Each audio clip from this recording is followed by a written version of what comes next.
Abrams. Let's go all the way up to you're New Haven, Elvis. Yeah, New Haven. Elvis Figueroa, who's undefeated, be fighting this Saturday night in Framingham, Massachusetts, taking on veteran Larry Smith. What's happening? Nothing, man. Just can't wait for Saturday in the gym, doing the final touches and ready to showcase what we've been working on. Talk about this fight with Larry Smith. What does he bring to the table? Um, to be honest, I really haven't looked them up like that. I just looked them up when they sent me the name and seen a little clip on them, and that's about it. But I'm not taking him lightly. I mean, I'm even though I'm undefeated, he still got a decent amount of fights, and I'm not taking him lightly. I'm going in there and just doing my job. Let's find out a little bit about yourself. I know you had a big amateur career, and we'll get into that in a minute. What got you into the gym?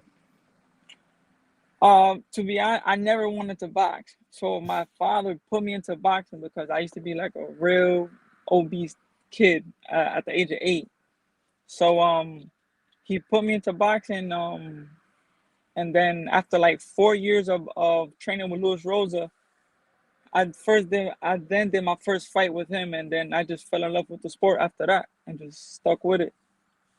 And that led you into, like I said, a big amateur career where you won a couple national titles, won some junior Olympics, made the USA team, 4 Golden Gloves, and you actually made it all the way to the Olympic trials where you finished second, which made you an alternate to the team. Who finished first that year? Jonathan Escobar. Jonathan We Escobar. fought. Okay. Yeah, he beat me in the, if I'm not mistaken, the quarters, and then we fought again in the final because I had to fight my way out of the losers bracket, and then I lost again. Is he a guy you want to see down the road and get paid for it? Yeah, for sure. I'm willing to fight anybody. You know what I mean? I like to fight him and whoever else they put in front of me. Who else were some of your big amateur rivals? Uh, Rivals. I don't really know, but I know I fought a lot of top people. At And the age at that age that I was competing at, I was the youngest one, so I just fought a lot of top competition.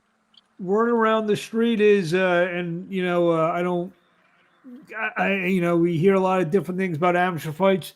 That you may have a stoppage win over a kid named Edgar Berlanga at one point. Is that correct? Nah, I beat him unanimous You beat decision in the okay. qualifiers. Yeah, I beat him in the qualifiers to get into the Olympic trials. So yes, I did beat him unanimous 4-0. So obviously he's a guy who's he had a nice fight the other night. Had a little trouble at the end. See, a guy you hear some of the accolades he's been getting over the the past couple of years, the knockout streak and all. That's definitely a guy who down the road. Obviously, you've only 7 fights. He's up to about 17, 18 fights. Do you see that you keep winning? There's a collision course, a rematch there.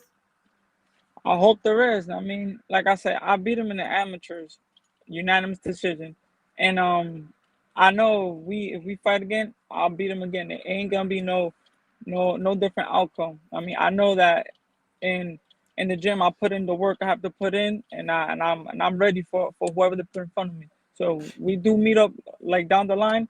It's gonna be a cakewalk for me.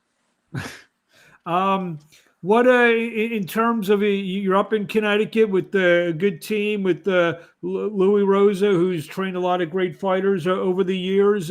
How influential has he been to you? He's super influential. He's like I can say like my dad. I mean, I started boxing with him since I was 8 years old, and who's who knew that I was gonna do all the stuff I did in the amateurs and I was a pro. And for some reason, he seen it in me, and he just stuck with me and just pushed me like the whole way. And look at us now. This is where we're at. Also, you just came on board DKO Management with Dave Davinsky and Jim Kurtz. these are guys who are signing some good quality fighters. What's it mean to have even more backing that in terms of Jim and Dave? It's super great to have them part of my team with Louis Rosa, Marilyn Rosa, because this is what we need. This is what we've been waiting for to get to the next level, to keep pushing to get them great wins under my belt and just make it to the next level and reach that champion status. You're 7-0, presumably. Hopefully, everything goes well. Saturday night takes you 8-0. Map out, I guess, maybe the rest of 2021 with the maybe the first half of 2022. How busy do you feel like you need to be to kind of get to that next level? Super busy. I gotta fight consistently. I can't really take no breaks or layoffs. You know what I mean? Like Corona kind of messed it up for me. You know what I mean? Having fought in 2 years, but it ain't gonna change my like what I want to do, what I want to achieve. I still want to get to the top and fight them big people. Uh, you obviously super middleweight is a pretty stacked division now. Obviously at the top you got Canelo, Caleb Plant. We mentioned some of the other fighters, David Benavidez, and that next wave, Edgar is in there. Are you look? I mean, do you look at that, or you just you know what? That's a little bit of ways for me.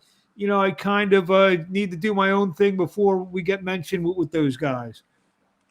Um, no, you have to look at them because they're at the top. I mean, they're in my weight class. They're at the top, so I have to look at them and I have to keep an eye on everybody in my division because we don't know who we're gonna be up against. So I just gotta keep an eye on them and stay ready. Obviously, a big fight coming up in that division on November 6th. Break it down. Who do you like, Canelo or Plant? As I like both of them, but it's a pretty interesting fight. I mean, styles make fights, and Caleb Plant got a nice, slick, smooth style, and Canelo, he's just Canelo. He always do what he does. So I'm not sure who to pick there, but it'll be a Well, good fight. okay. Because obviously you hear a lot of the picks. Most of the picks, I guess, are siding with Canelo, but it sounds like you're going to give the underdog Caleb Plant a pretty good shot in that fight, huh?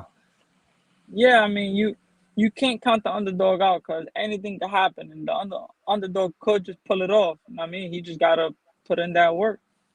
Where are you driving to? I just had Jeffrey Torres on a stablemate up there in Connecticut. He was in the car. Where are you? What are you doing in the car?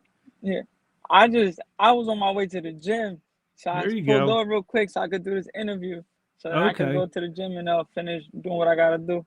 Okay. Well, we won't keep it long. A couple more questions. How excited are you to get back in there on Saturday night, and can we expect a knockout performance? I'm super excited. Like I said, I've been out the ring for 2 years, but I haven't been out the gym. I'm always in the gym, so I'm super excited to get in there.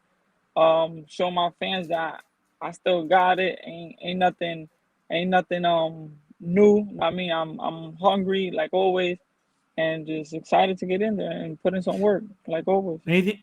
Anything you want to say to the fans in closing?